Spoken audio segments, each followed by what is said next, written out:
Hi everyone, it's Gavin J, the best thing since spring. And you listen to the Therapy Suite right here on UK Radio, the world's #1 Talk Health Radio.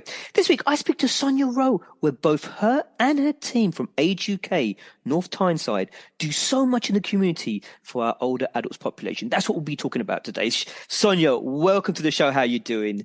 I'm good, Gavin. Thank you for having me. Thanks for giving me the opportunity to talk about everything that we do in the North Tyneside area. That absolutely perfect, no problems. And you know what, as I mentioned before, I am quite familiar with Age UK down in East London, and I know how invaluable as a team you are, as an agency, you know, to help people, the older population, etc. So I really like to give. I think there needs to be more awareness for Age UK and how much help they provide in the community. So, you know, absolutely my pleasure to have you on the show. I think we should start off with a bit about yourself, your background. Your background, go back how many years you want, no problem, to where we are today. I mean, how did you get to where you are today in Age UK and that kind of thing? Well, I think it might be to some of your listeners a bit of an interesting story. So I'm a mum, I'm a wife. Obviously, I'm the daughter of somebody, and the daughter of somebody whose dad had Alzheimer's. So historically, I worked for a government agency who promoted international trade of goods and services in lots of different markets. My actual market was China. So I made multiple trips backwards and forwards to mainland China and Hong Kong, promoting Northeast goods and services on behalf of businesses located here in the Northeast region. And basically, we were trying to find a foothold in that market overseas for those businesses. At the same time, my dad was diagnosed with Alzheimer's, and he was quite young, actually. His condition was a really heavy burden, actually, for my mum and the family around us. We were very lucky because we had some NHS professionals within the family who very quickly recognised the signs. And back then, dementia wasn't really a condition that was widely talked about. A lot of people would talk about cancer. A lot of people would talk about various different health conditions. But actually, dementia didn't really, raise its ugly head that often. And it was one of those conditions that wasn't widely understood. Anyway, sadly, my dad passed away, and he was fairly young when he passed away. And it had, if you can imagine, a very profound effect on me and on my mum and the family. And as a result, I ended up leaving the role within international trade and coming to work for Age UK in North Tyneside about 8.5 years ago now. What really attracted me to the role was actually the ability to provide services to older adults in the area, an area, I'm actually from Northumberland, but North Tyneside is very, very close to us. So I felt that I would be able to influence goods and service provision for older people, real people living on the doorstep who sometimes can drop below the radar. So that's how I ended up in Age UK North Tyneside. Haven't looked back. Absolutely love it. We work closely with the NHS. We are commissioned to deliver services for the NHS. I think there are misconceptions about Age UKs, and I think the perception could be that we work with much, much older adults, but actually we work with working age adults as well. So we work with people aged 50 plus in North Tyneside specifically. So yeah, I think Kismet, maybe fate brought me here, but I'm very happy to be here. Brilliant. And thank you for that. That's a really nice kind of way of explaining how you kind of became involved with Age UK. I noticed you mentioned about older adults where they become they're more to themselves, more isolated from the community because I think that gets to a certain point in life, and not with everybody, but with people I've certainly worked with, where there's not too much interaction from the community, and there's a lot of people that are isolated. There's no real networks. And I mean, in the past, has Age UK done any drop-ins to people or offered kind of a phone number to contact in that kind of case? Yeah, we do. Loneliness and isolation sadly impacts an awful lot more people than you could possibly imagine, really. Age UK nationally did a survey quite recently where they identified that 1.4 million older adults consider themselves to be lonely now. And I think COVID and the pandemic massively impacted that and increased those feelings of loneliness and isolation. You know, as you'll appreciate, and I'm sure your listeners do, when the pandemic landed, we were all forced to stay at home and stay safe, and we all followed the guidance. And our older adult population were asked to shield, actually, and remain safe behind their front doors, which they did, of course, because they followed the guidelines, as we all did at the time. But as a result, and this is really quite sad, and the evidence tells us, by the way, Gavin, that, our customers are telling us this, that they've lost confidence as a result of the pandemic. They haven't been out and about as much. As a result of not getting out and about and being as active as they once were, they're telling us that, their muscle mass has atrophied. They don't have that confidence that they once had to walk into a place and socialize and connect with their own community. So it has had a massive impact, sadly. And obviously, older adults were lonely and isolated pre-pandemic, but it certainly had a much bigger effect. There's a statistic that was recently shared again from another Age UK survey that says that something like 27%, and that's 4.3 million people, now can't walk as far as they did pre-pandemic. 37%, about 6 million older adults, again, are saying they have feelings that they have less energy now than they did pre-pandemic. And all of these things, in a if you like, in a marketplace where we're encouraging older people to get active and stay fit and build their resilience, but actually that pandemic it dealt a huge blow to the older population. And we're trying, if you like, to try to sort of arrest that decline and turn that around with some of our services. Yeah, absolutely. I'm totally with you on that. I speak to many people in the community, and the person themselves and family, a number of different people have advised how their loved one or the person themselves advised how pre-pandemic they were out and about, but then since COVID, etc., and the isolation, a lot of people's mobility deteriorated to the point where they needed walking aids and they never needed it before. And also memory.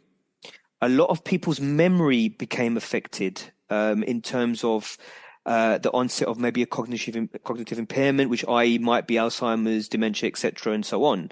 So I myself have heard how, from people themselves and family members, as I mentioned, how much COVID affected people. So it's absolutely awful, really. And it's absolutely right, Gavin, because if you lack that sort of that regular stimulation that you get from other people, connecting with people, talking with people, forming sentences even. If you're sat at home in front of the TV, perhaps, with no one other than the TV for company, then, you do become isolated. You do become lonely. And we've had instances, and, I wouldn't say these are very regular instances, but certainly, yeah, on a regular basis, actually, that would be the case, where people will say to us, they'll ring us or they'll pop into the office and they'll say, actually, you're the first person I've spoken to today.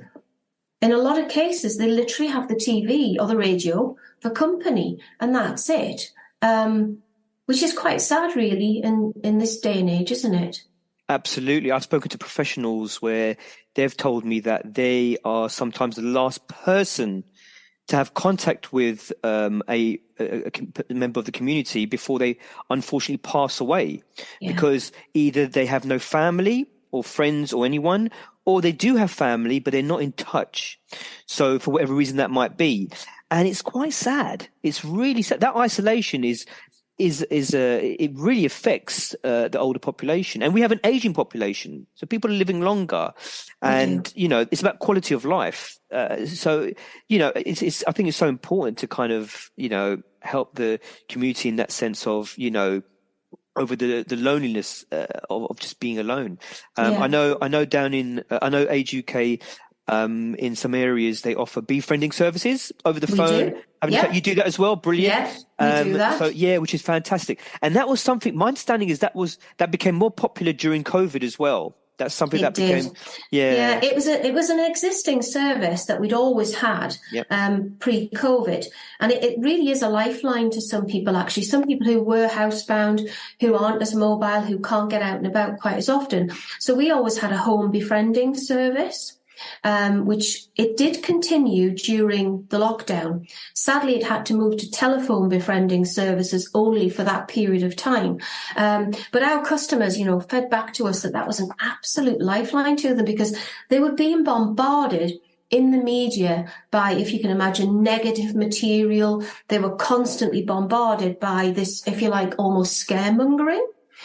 So they really needed somebody who could talk to them, who could explain what was going on. Not in all cases, because I'm not suggesting for 1 second that our older adult population are easily confused. But you can imagine being constantly bombarded by that sort of media messaging. They really just needed someone who was friendly and down to earth, just to have a normal chat with them, just to put some perspective into their day, actually. So our befriending services, again, have continued. Right now, we support 49 customers through both telephone and home befriending. So we've actually gone back to visiting people within their own homes. We have a fantastic army of volunteers who do that for us. They're amazing people. There was a volunteer this morning who was in my office, actually in North Tyneside there, and she said, could I borrow your office just to make a few calls to my customers? So she sits and she has like a half a day in our office, and she just makes telephone calls. And she's just got this fantastic, sunny disposition. And she just lights up a room. And so you can imagine those customers at the other end of the telephone having a chat with this lady. It just makes their day. But, during the pandemic, we were delivering things like food parcels. We had a great relationship with I don't know if she would like to be called a celebrity. I'm not very sure, but she's a Northeast lady, Vicky Pattinson, who was on... Oh, Geordie Shore. Yeah, Geordie Shore, the Jungle program. Okay, Get me out. I don't watch it, but I remember. You hear it here and then. I remember her being on it. She was on one of the first shows or something. Yeah. So she was involved. That's brilliant. Yeah, so she took it upon herself, thankfully, thank you, Vicky Pattinson, to do a weekly food parcel drop. So Age UKs around the country would receive food parcels on behalf of older people who were shielding during the pandemic. So on a Friday morning early, we would receive a pallet or more of food parcels, and we would get them out into the community really quickly.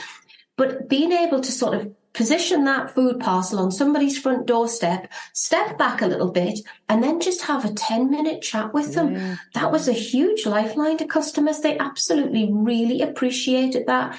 And, because a lot of our regular services couldn't continue during the pandemic, we were actually going out and doing grocery shopping for our customers who were shielding. Yep. So we would take the shopping list and we would pop to the supermarket, bring the shopping home and their change home, and then give them back to them. So they were safe, at least at home, and they were following the guidelines. And it was, it was hugely comforting for them to be able to chat to somebody about what was going on outside of their front room, if you like. So the befriending service, that still continues now. As I say, we've got 49 customers at the moment, all supported by volunteers who do an amazing job. They are phenomenal.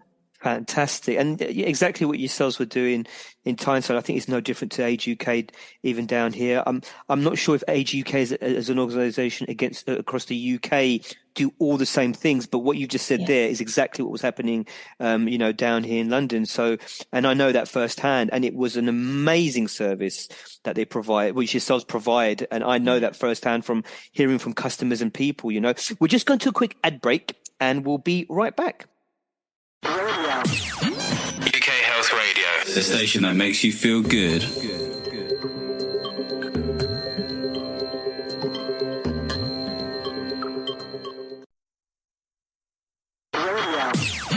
UK Health Radio, the station that makes you feel good.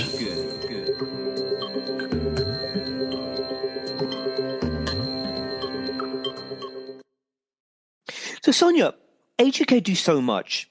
Talk to us a bit more about what yourselves do. Wow, where to start, really, Gavin? It's a A to really Z. broad, yeah, it's a really broad remit, actually. I think people probably think that, they think Age UK, they think charity shops. That's the first thing. Yeah. Well, we in North Tyneside don't have our own charity shop, as it happens. Okay. But Age UK nationally do. So we do have representation there. But where to start? So I think one of our big flagship services would be our information and advice provision. So customers can approach us with any kind of issue, and believe me, they do. But what we tend to find is that a customer might present with a particular issue, or they might need advice on a particular subject. But actually, when we start to unpick that issue, that problem, there's actually a myriad of other issues there that can be tackled and we can support them with. So one of the big things that we do is we support our customers, if you like, to look and explore what benefit entitlement there is for them. Because as you'll appreciate, I'm sure, the older population don't like to ask for help.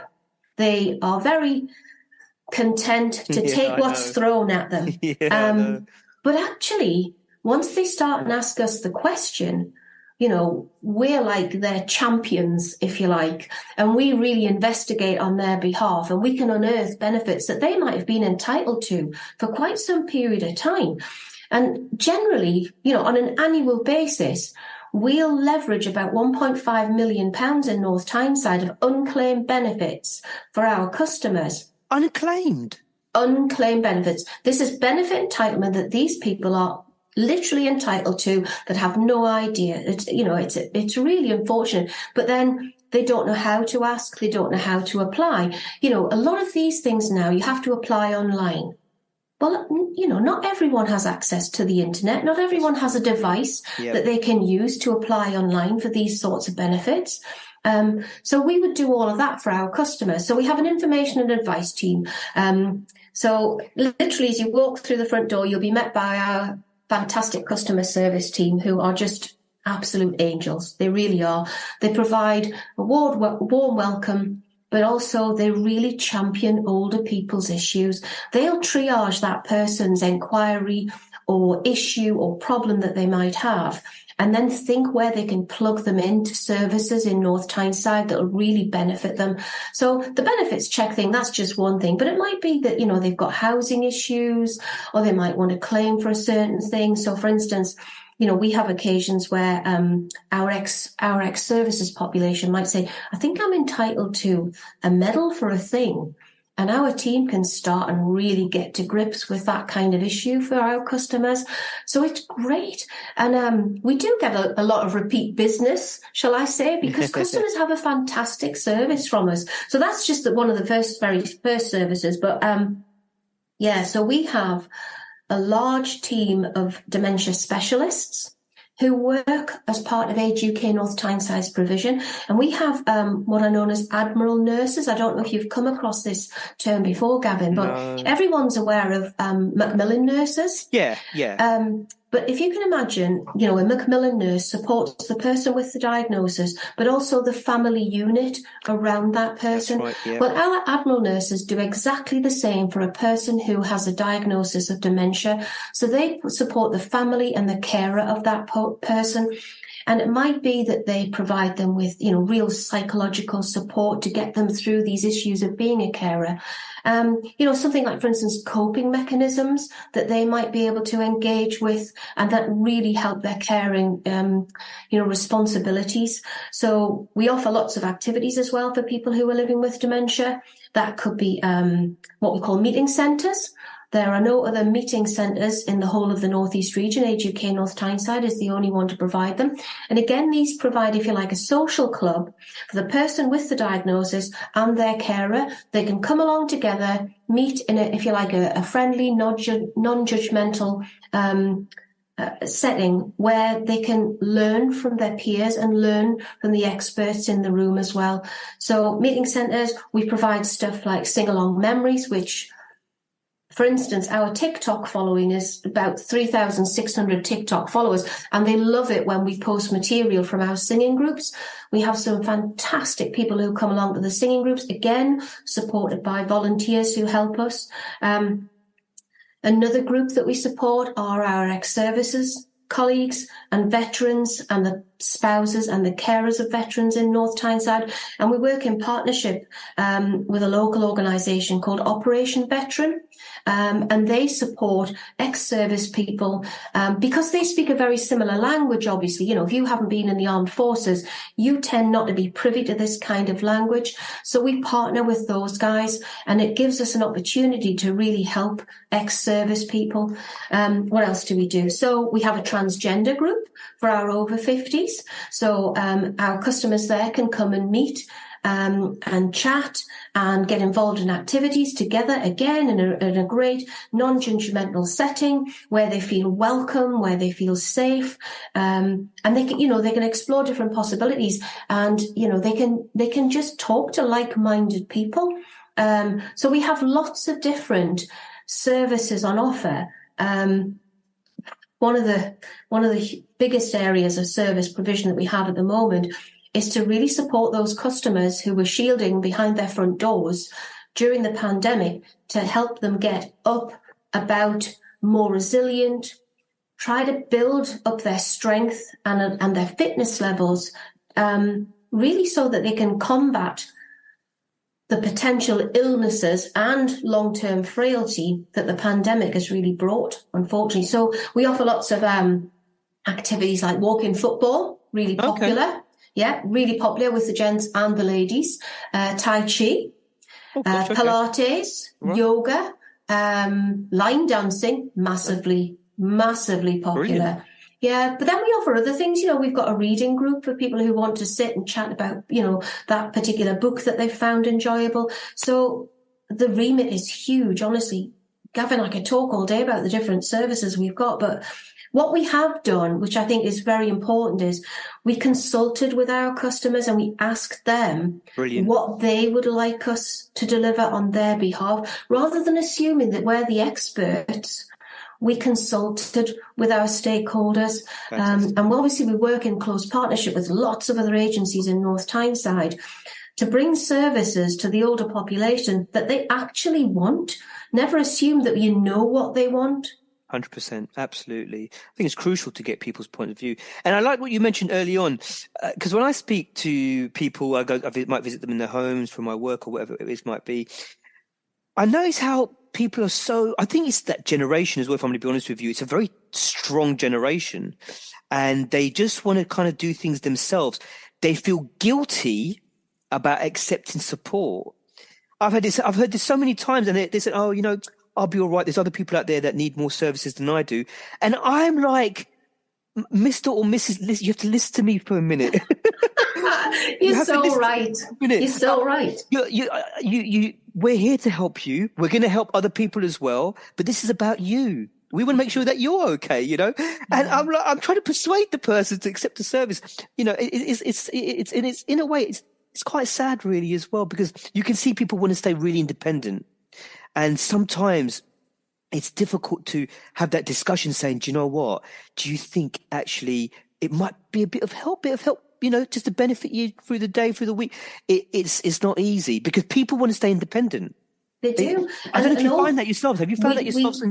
We certainly do, Gavin. Honestly, that really does resonate with what we find with our older population and older customers. They'll often say, oh, I'm not entitled to anything, or there's worse people off than I am. That's the one I always hear. Yeah, but why should you be worse off? Why should you personally be worse off if you're entitled to a thing, or we can access a service for you? I mean, our mantra is to help people make more of life. And yes, we're a charity, and people don't necessarily want to accept charity, but these are services that they can tap into, that they're eligible for. They've paid into a system all of their working lives, our customers, and they deserve better and they deserve 100%. more. And, I absolutely agree with what you've just said there, that sometimes trying to get them to accept help can be really, really difficult. But we're resilient folk. Absolutely. We have ways and means. It gets to a point there where there's so much, because at the end of the day, where someone has understanding over their care support needs and they make that final decision that they don't want any help, then you have to respect it. But leave the doors open. Say, look, call this number if you need us. Yeah. And then go from there. Because the person might have alternative support as well. They might have family members or friends. And I know people, yourselves, I'm sure, support people that don't necessarily need a package of care. It's just there's other services out there that you provide that they can benefit from. Do you know what I mean? So we absolutely do. So the services, as I said before, there's a broad raft of services available to our customers. And not everyone needs to leverage a benefit entitlement check. Absolutely. Not everyone needs advice and support. Many of our customers are very, very capable. But we are there for them. And if in fact they want to go to a Tai Chi class or they're interested in going to the book club, they at least know where to find us. But I think the most difficult thing that we find is those hard to reach customers who don't know we exist. We're really busy on social media. We're very active on social media. We have all of the typical platforms that you could imagine, Facebook and Twitter and LinkedIn and TikTok. We have all of those platforms. But if you're not digitally engaged, how do you find out about those services? 100%, so we rely hugely on the local community. That local community are our very best ambassadors. We would like to be able to say to someone within that particular postcode area, find out about our services, come to us, even if it's not for yourself, but it might be for your neighbour 2 or 3 doors along. And if with their permission and their consent, you could make a phone call and ask us about a particular service, we could then send out information. It's the people that we don't know who are in our neighbourhoods, who we can't reach, who don't know about us because they're not digitally engaged and they are potentially isolated, they're alone, and they don't know that we can support them and they don't know where to find us. So those hard to reach customers, they're the ones that we really need to attract. We really need to get to those people so we can offer them support as and when they need it, because you're quite right, not everyone needs our support. And we tend to find with our social media platforms, it's the younger, older person who is actually the follower of our platforms. They're the person who they might be looking for information on behalf of their mum, their dad, their aunt, their uncle, that kind of thing. But at least they're reaching out and they're being proactive. Yeah. They then know how to, if you like, attract our attention and get services from us. But those hard to reach groups of people who are still behind their front doors, who are potentially lonely and isolated, that we could help, we really need to rely on the community to get that person's attention and plug them into our services for when they do need them. Absolutely, absolutely. And we're just going to another ad break and we'll be right back. UK Health Radio, the station that makes you feel good.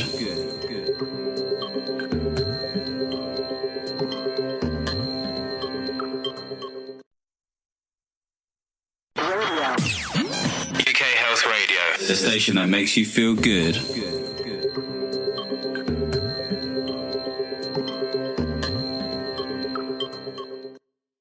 Sonya, absolutely, totally agree with you on what you were saying before. Digital media, social media, etc., is not always accessible for the older population. In the future, that will be different, as we know.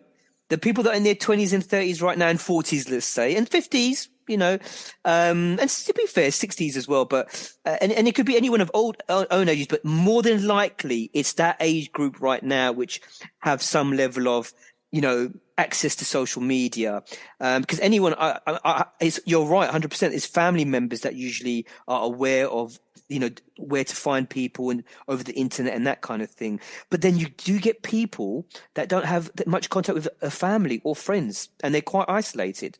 So, and 100%, you've got to rely on the community for that. Age UK, is there a remit? In what sense, Gavin? Basically, in terms of there's a point where you can't provide a certain level of service. It's kind of almost crossing over into, I could give you an example. In fact, I can answer this question myself. But like, for example, you get care agencies that go in to help people. Obviously, Age UK, I believe, don't provide that certain level of care. However, saying that, I have heard there is commission service from Age UK, a part of it, which do provide home services now. I only heard that in the last few years. Is that correct? Well, we do. Actually, we have our own, if you like, social care arm. So Age UK is a charity, and we have to work only with people who are aged 50 plus in our geographical patch, which is North Tyneside. However, what we did a number of years ago, and Age UK, the charity, has been around now for 51 years, so we're a well-established charity. But a few years ago, we set up a social enterprise. And the social enterprise actually can charge for services, and the profit that social enterprise creates is then fed back into the charitable work that we do to support people in North Tyneside. So our social care arm, and I won't mention the name because I might get into trouble. So our social care arm actually can support people aged 18 plus, and not just in North Tyneside. So that gives us a greater level of flexibility. So we provide services to people from a very low level, and that could be things like grocery shopping, enabling them, getting them out and about and that kind of thing, domestic cleaning at home for them. We provide wellbeing services. So we have 3, if you like, wellbeing centres, which are probably more commonly addressed and known as day centres, daycare centres. Yes, and they, right, yeah. they offer respite to people who are the carer of a person who potentially has a diagnosis, something like dementia or Parkinson's and that kind of thing. So we can support them in a wellbeing centre. And then we have, if you like, our in-home services where we can deliver personal care. Right the way across the spectrum, sadly, to end of life and palliative care. So although as an Age UK, you're right, our remit is very defined, and it's geographically defined, and it's defined by a demographic.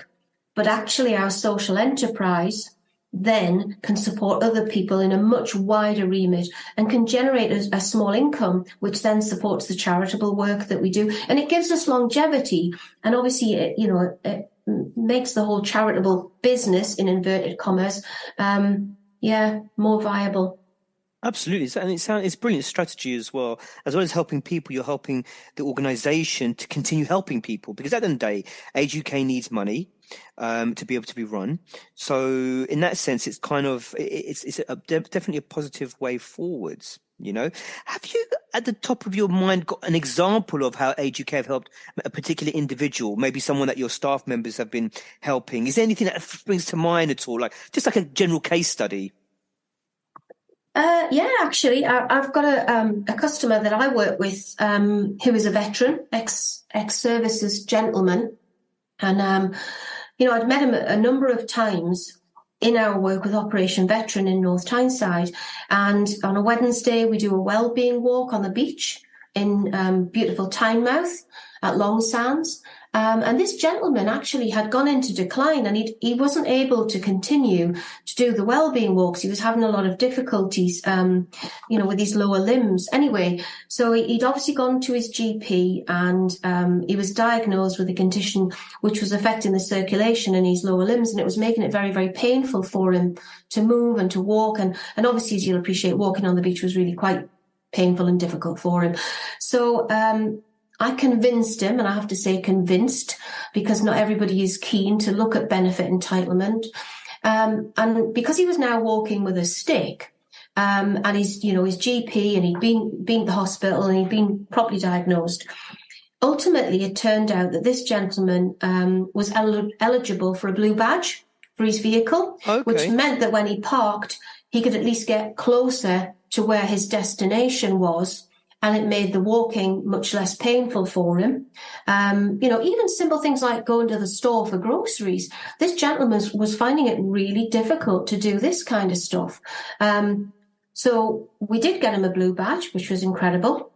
It turned out that he was also eligible for what they call attendance allowance. Yep. And his partner then ultimately received carer's allowance to support him at home with a lot of his needs, because his needs are rapidly escalating, unfortunately. So their standard of living has massively improved as a result of being entitled to benefits that they weren't aware of altogether. But also it means that he's not going to be continually withdrawn because he can't get out and get to places. He has a great social network of his ex-services colleagues, but because of his difficulties with mobility, he was finding it really quite difficult to remain engaged and was becoming isolated as a result. So, I mean, that's just a real snapshot. There are so many different stories, so 100%. Many examples, Gavin, honestly. Yeah, and, you know, as I said before, our remit is really quite vast. And it's all about connecting people. It's about enabling them to have a healthy physical body, a healthier mind, and remaining connected with their community and living independently at home for longer. That's what we hope to achieve with the services that we offer. Which is brilliant to aim for. Are there any challenges in delivering the service at all? Lots of challenges. Funding is a challenge. I knew, I didn't want to say. I was thinking, no, I know funding is going to be. I'm not going to pitch for funders. Don't worry. You can do if there's anyone out there. Anyway, go on. I generally think that funding is always a challenge. We're very, very lucky that we're funded predominantly by, for instance, the NHS funds us to deliver lots of different services. What can happen, though, and I'm not suggesting this is, relative to the NHS commissioned services we offer, but sometimes we can receive a small amount of funding and it can be time bound. So attracting staff, actually good quality staff on the back of a short-term funding application, that can be quite challenging too. And lots of charities will tell you the same thing, that actually recruitment is an issue for us, aside from everything else that we're facing, because let's face it, we're using energy like everyone else, the cost of living, prices going up. I mean, just in the last month, literally every single one of our venues that we use for our social and physical activities has had to put the price up, for our venue hire. So all of those little things, if you like, nibble away at the available fund that we have. And as I mentioned before, apart from all those typical challenges that any charity would talk about, it's reaching some of our customers, those hard to reach customers. They're the ones that we really want to attract to our services if we possibly can. So engaging the community, helping the community better understand what we do so they can help their neighbours in their own network. That is massively important to us, actually. No, it sounds it. How do you form links with the community? Engaging, getting out and about there. Sometimes you might find us stood in a shopping centre. You might find us in a community centre. Leaflets and that kind of thing. Yeah, we have lots of leaflets. Leaflets are now back in vogue, of course. During the pandemic, no leaflets, no touching. Masks, visors, all that kind of thing. So we're continually updating our leaflets to keep them fresh and make them attractive and make sure that customers are aware of what we're doing. In North Tyneside, and I'm not sure if this is the same in the rest of the country, but North Tyneside Council created, I think, hundreds literally of what are called as warm welcome spaces. So these are places where not just older people, but anyone within the community can come, receive a warm welcome, as the name suggests, have a cuppa, have a brew, maybe have some soup and something like this, and connect with their local community. So those kinds of spaces are where we meet and talk to people, but importantly, listen to people and find out what their issues are. Because, it's great to be able to broadcast what we do. It's great to amplify and tell people about the kind of services, but actually listening to people, that way they influence the services that we can then deliver for them. No, absolutely. And a lot of the service is made up of volunteers, is that right? That is absolutely right. Our army of great, fantastic, wonderful volunteers who give up their time for free to support the kind of services that we do. So I mentioned before one of our volunteers, our befriending team of volunteers. We have about 50 befriending volunteers on our books at the moment. But we also have some sort of more niche areas. So I'm thinking particularly about a lady who comes in on a weekly basis, who's just lovely, wonderful woman. And she supports our HR facility. And she does a lot of admin for us. She lives really close. She uses our services. She's actually part of our How Fit program. So she's a customer, but she's also a volunteer as well. So she's fantastic. We've also got a volunteer, a gentleman who updates our website.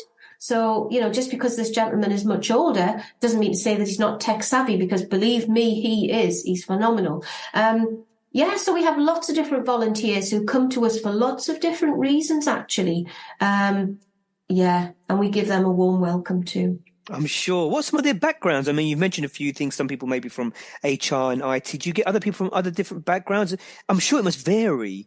It does vary enormously. And it's not just retired people either, Gavin. Especially during the pandemic, what we found was that obviously people were working from home.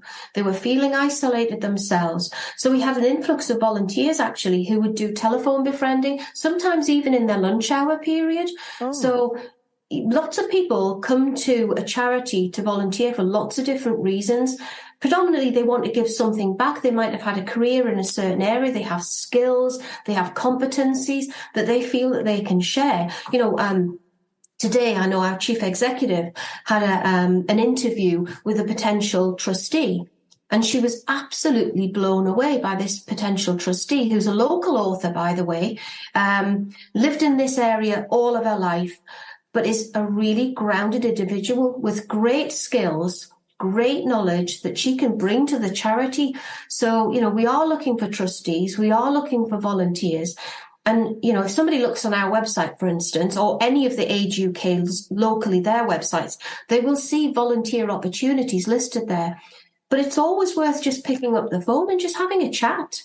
Talk to us. We're great at talking, and we're great at listening too. So I think there's always an opportunity for somebody who can bring something to this party.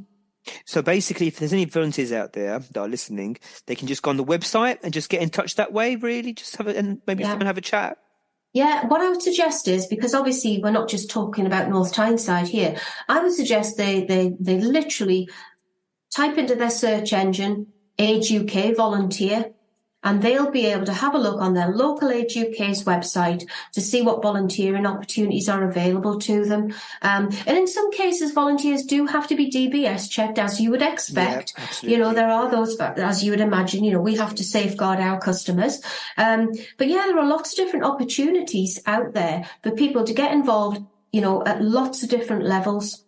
Are there any more plans for Age UK in providing different services at all? Anything new? It's always evolving. It's always evolving, Gavin, because our customers are changing constantly. Their needs and their aspirations as they age are changing. We were approached just this week, actually, to put a beach fitness class on one of our local. We're very lucky where we are. We have some amazing coastlines, absolutely beautiful coastlines.